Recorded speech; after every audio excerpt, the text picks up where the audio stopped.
Eh, Apo, meron lang sana akong pabor sa'yo. Sakali bang mamatay ako, wag na wag niyong ibebenta yung lupa sa likod, ha? Lupa sa likod? Lolo naman, nagbibiro ka ba? Yung lupa sa likod, hindi naman sa atin yan, di ba? Kaya nga wag mong ibenta piske ka. Apo, na-hungry kasi ako Pwede bang kumain kahit yung shrimp?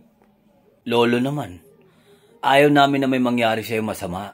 Alam mo yung shrimp, magti-trigger lang yan sa hika mo. Tapos allergic ka pa, baka magkamot ka na naman.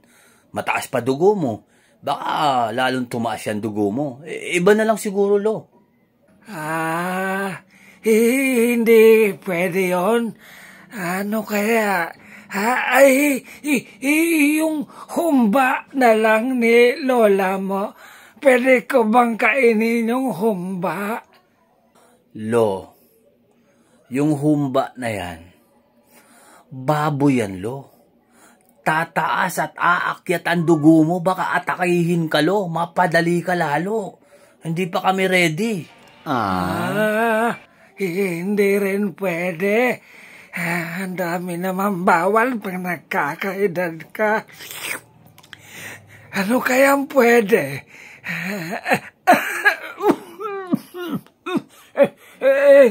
Apo, pwede ba yung kape na lang, tsaka biskwit, para mainitan yung tiyan ko, kakape na lang, tsaka biskwit. Lolo naman, anong biskwit tsaka kape? Pagtitripan mo na naman yung mga pagkain na yan, Lo.